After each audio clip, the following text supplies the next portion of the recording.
What's up, y'all? Sparty here. So for this video, I want to talk AKG N400 NC versus LG Tone FP9.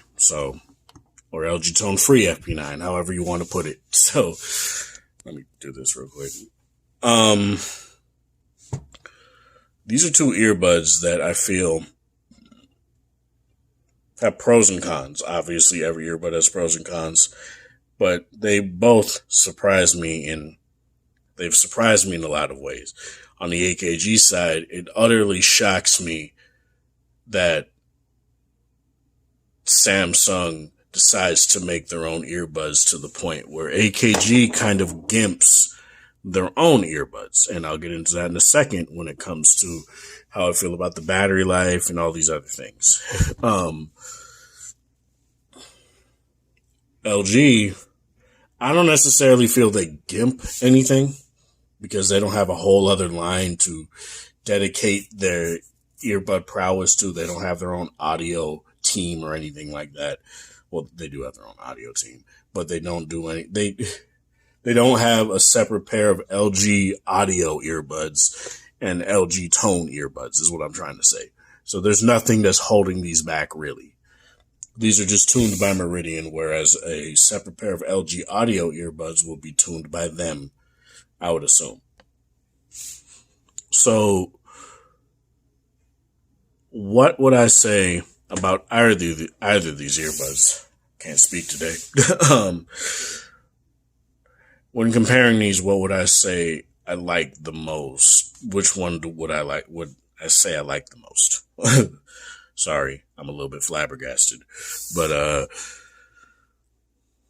it's a very difficult thing to say. There are very good things about both of these earbuds. Some things I feel like one does definitely better than the other, but I'll get into that in a second. Let's just do a quick rundown of how I feel about both. The ANC on both of these are very good. If I were to give an edge to one, I'd give it to the tones. Not that the AKGs are bad, but I feel like if you don't get the proper fit sometimes, it affects these far more than it affects these sometimes. So that's something I definitely would say. You can use either earbud as solo on these, whereas you can only use the right earbud on these. And I feel like that's why they put the right earbud on the left side, so that you instantly just go to the right earbud and put it in. So next time around, AKG, make either be able to use a single usage mode. Battery life's definitely better on these. I'm gonna just say that right out the gate. These easily, while at work listening to podcasts at 40% volume, can get me 8 hours plus of usage and still have like 23% battery left. And that would literally get me from walking from work to my apartment. And that's really not hard at all. And that's very nice. Both of these have fast charging. These are every 5 minutes you get an hour. Every 10 minutes you get an hour. But these have at least 2 to 3 more charges in the case. This just only has 1 extra charge in the case. Really? And you only get 5.5 hours when you're using ANC, 6 hours when you're not using ANC, or 6.5 hours, depending on your volume tickage, how high you have the volume up. AKG, fix that. The norm right now is at least getting 8 hours. If you're talking about true wireless earbuds that compete with things like LG, the Sony WF-1000 XM4s. I can give a slide for something like the NeoBuds Pro, because while yes, the NeoBuds Pro only gets like 5.5 hours with ANC on, these also have at least 2 more extra charges in the case, whereas this just has 1, and that's pretty bad. And plus the ANC on these very much do compete with XM4s very well. I kind of feel like the same with either of these. I feel like this is maybe 2 steps below, like not 2 steps, that's a bit harsh. Maybe both of these are like half a step below. And I feel like when you're getting into this tier of noise cancellation, it's going to be harder and harder to discern what is better. It's ultimately going to come down to what you're going to put up with, what you're willing to put up with in terms of what is weaker. You can definitely hear more low rumbly noises when it comes to engines and stuff. When a car is by you, when it's, obviously stationary. But in terms of these, I feel like bird chirpings and all that other stuff comes in a little bit too much on these sometimes, but it's not the worst thing in the world. These have UV nano. These don't have any sort of like earbuds, like speaker mesh cleaning technology at all. And that definitely comes in handy because every night I put these on the charger, not because they need it, but to clean it. And trigger warning, if you don't like a lot of earwax, and I can definitely concur with that, look at how clean that is. Look at how clean that is right there. Hair notwithstanding. Look how clean that is. The GA's doing a fantastic job keeping this in focus. Now, obviously, there's some grease on it. It's plastic and it's been in my ear. But in terms of it doing the job that it's setting out to do, like, this little UV nano, this ultraviolet light right here, it's doing its job. It's doing its job. Now, trigger warning. Again, because this is disgusting. Look at that. Look at that. That's on the ear tip alone. The speaker mesh itself is clean. God, the G. Look at that, man. Look at that, man. That autofocus. But look at that. Speaker mesh itself is relatively clean. But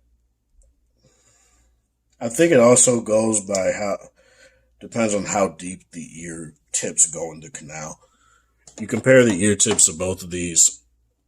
These are medical grade gels on the tones, whereas these are more standard, but these also come with comply foam tips. And I'll be damned if I use those because those will actually get worse. I already know that. But as you guys can see, some residue came off from the other earbud right there. But as you guys can see, look at that. More earbuds need that, man. Because I don't think I've ever had to clean these myself. Whereas with these and the NeoBuds Pro and other earbuds, I've definitely had to wipe them off. And that's something that I just don't have to do here at all. So that's something I definitely do feel more earbuds need. Let's talk ambient mode. Ambient mode, I would say, is a tie to, honestly. I feel like both of them do a very good job at keeping the outside surroundings very clear and crisp. Other people's voices are clear and crisp, but the problem that I tend to have with both of these is that my voice can sound a little bit digitized at times. It's not the worst thing in the world. It's something I can deal with, but it's something that I'd be remiss to not bring up. So that's something that either of these are good at. Really don't have any sort of issues with either of them in terms of mic quality. I've actually tested the mics on these. I didn't on these. I'd advise you to watch Linus Tech Tips video on these, and you'll definitely see that the mics on these are good. Whisper mode does its job. It does as advertised. The mics on these are decent. It's a little digitized. I tested them, connected them to my laptop, and just using the voice recorder app, and these do a decent job. I didn't have any sort of like drastic mic cutouts or anything like that. So that's something that I definitely say is good. Now, your mileage may vary when you're actually utilizing them, because by carrier, that may have some sort of issues depending on where you're doing it. Like, say you're inside a building with terrible reception, that's something to keep in mind. But I feel both of these have good enough mics. They're not going to compete with the more recent Sony earbuds, XM4 notwithstanding, because those have bad mics. But though they won't compete with the Link Buds, they won't compete with the C500s, they won't compete with AirPods Pro. But they definitely do a good job at being good enough. I'll just say that. Being good enough. They're usable. That's honestly all I care about, because I don't talk on the phone that much anyway. Let's talk about, like, again, battery life. I'll do it one more time. So 6 hours in the case, 6 hours on the earbuds, which means you have 6 extra hours on, technically you have 12, I guess, on the earbuds, because each earbud has 6 hours, but depending on if you're just using one, you just get 6. So that's fine. And you get 8 hours, up to 8 hours on each earbud on these. And I think it's around like 6.5 to 7 hours with ANC on if you have both of them in. I never have both of them in for that long. So I'd assume it'd be like 6.5 to 7 hours. You'll totally be fine there. But just having one in, 45%, 40 to 50% volume, the battery life on these are great. I really don't have any sort of issues with them whatsoever. 5 minutes to charge gets you an hour's worth of usage.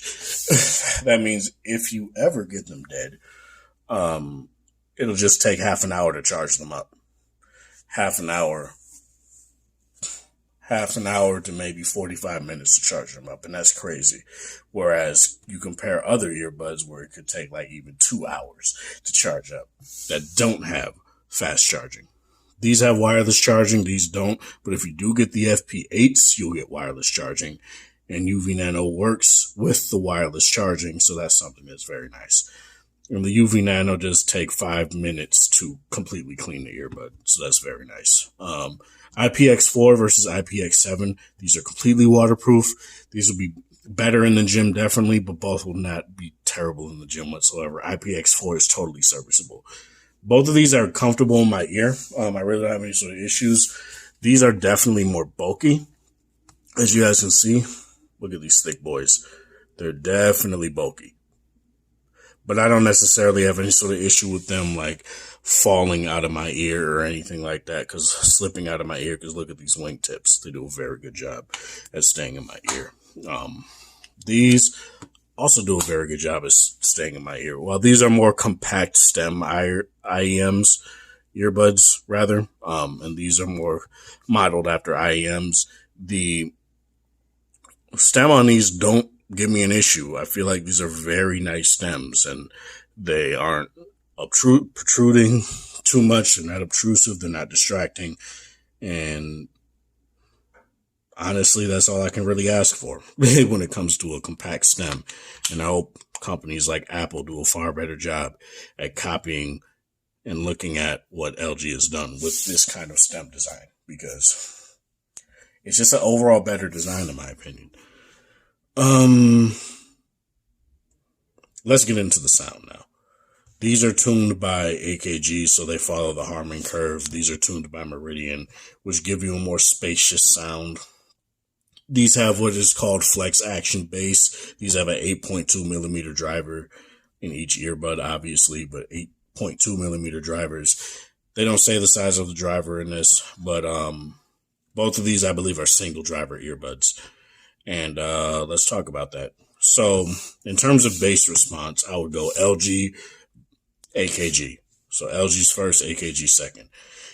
Vocals is pretty much a tie.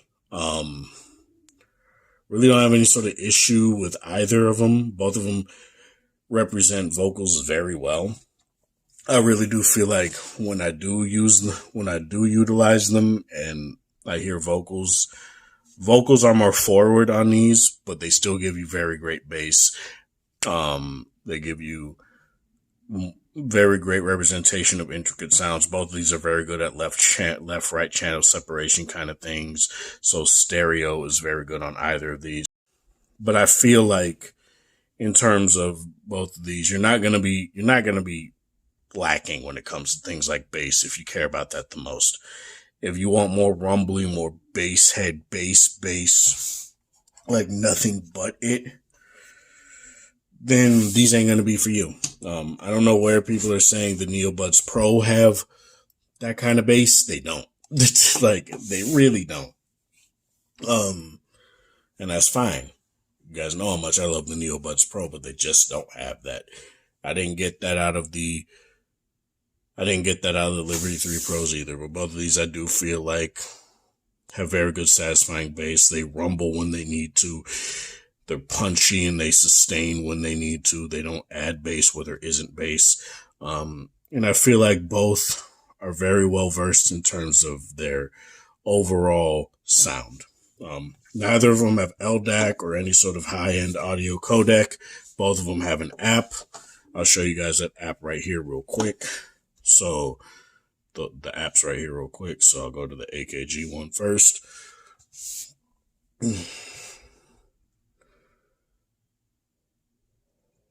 Come on. And as you guys can see, you get your overall controls for your ANC right there. You get your EQ options right here. You can adjust it to your liking right here. So you can have, I believe, up to 8 bands. So that's nice. Got your talk through, your ambient aware. You go into here. You could turn off play and pause automation. Both of these have smart sensors, so you can do that. Your gestures, I have the swipe on the left to be your talk through. You could also do it to just be your ambient mode. And on these, you have your single tap, or your swipe forward for volume up, swipe back for volume down. You have your play pause for your tap. You have your double tap next track, triple tap previous track, tap and hold voice assistant. So both of these give you control over everything. Very nice there. Let me go over to the LG app. It's probably because it has to connect. It's connected, bro. Let me do this. Let me just close it, open it again.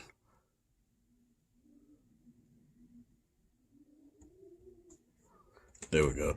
So as you guys can see, what the AKG app doesn't give you is it doesn't give you your battery percentage of your case. But obviously that doesn't matter since you only get one charge out of it anyway. Get your user manual right here, so that's very nice.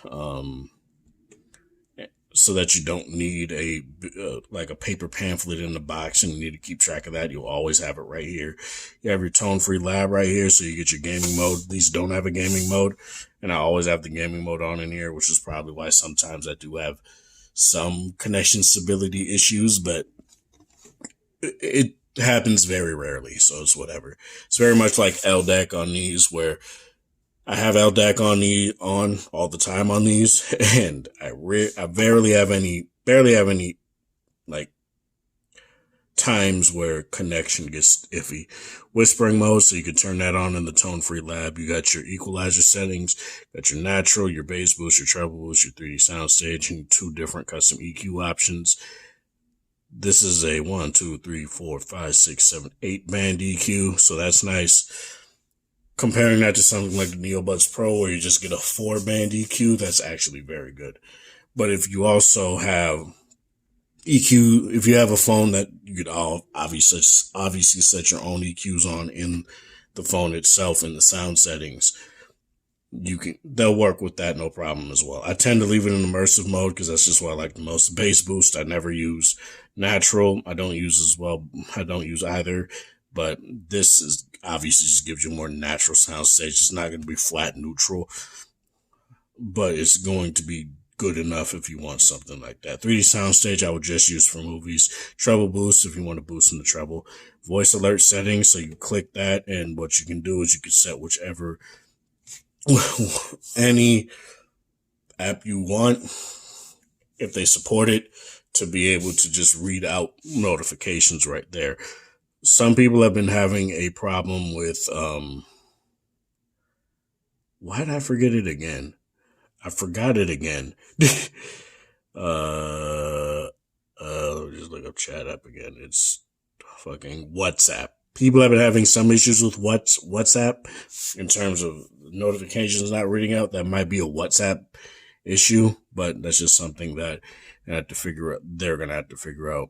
Touchpad settings. So as I said, you can set it to control mostly everything. The one thing that you won't be able to have unless you want unless you don't care about one earbud not having play pause.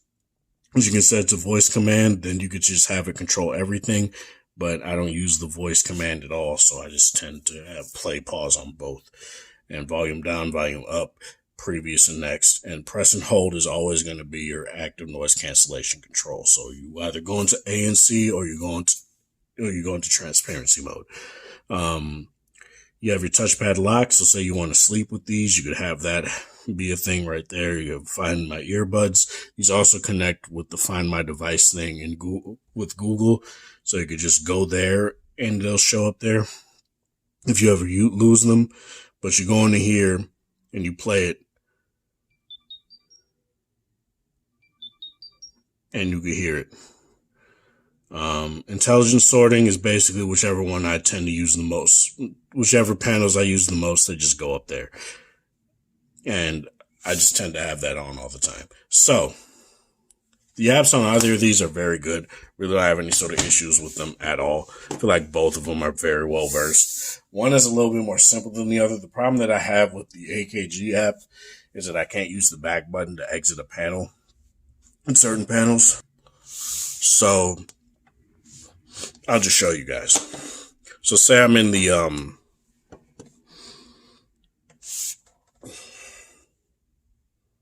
come on. Say I'm in the gestures panel, right? And I go and I tap, and you also gotta be very specific as to where you tap it. But I go into this and I want to change it. I can't press back to get out of it. You have to press the X up top. So, there you go right there. Change that AKG, and obviously you can check your firmware. It won't do it unless there's an actual update, so that's actually very nice. So you're not taken to a screen that you don't need to be in. But overall, how do I feel about both these earbuds? I feel both these earbuds are very good. I would honestly just go with the LGs overall, though, because of the battery life. Like, mainly the battery life. If the LGs had the talk-through mode that these had, I would like them even more. So hopefully LG, next time around, you give us some sort of control over that. And please do it like AKG does it. Don't do it like Sony does it, where I have to press and hold, and then I just don't use it at all. So, yeah, that's something that I would definitely like to see.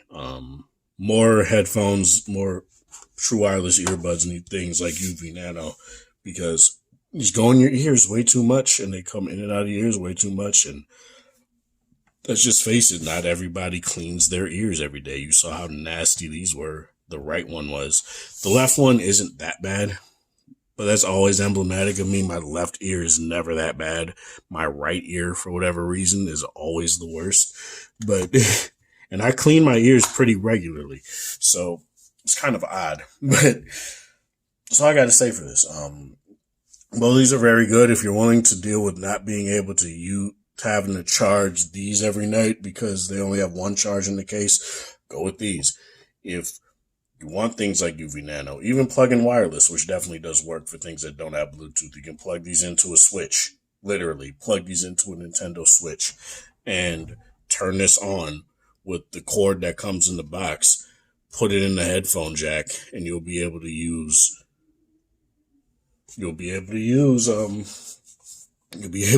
these wirelessly, and just make sure you have the gaming mode on before that. So you just go into the app, turn on gaming mode, and there you go. And you have Bluetooth earbuds for your Switch. So I literally tested it when I had a Switch Lite, and it worked very well. So yeah, that's all I really got to say with this. Both of these earbuds are very good. I'm not sitting here trying to say that, oh, would you look at that? The AKG earbuds are magnetizing. Look at that. They're magnetizing to the back of the LG Tones. Probably because that's where the USB-C port is. Both of these have USB-C, so you don't have to worry about that either. And both of them come with a pretty short cable, but nonetheless, if you already have one, you don't really have to worry about that. This is Sparta. Thanks for watching. Thanks for support. I hope you guys have a wonderful Friday, or whatever time of day is in the area. Like the video if you like it, show people that are interested in this sort of content, and have a good one.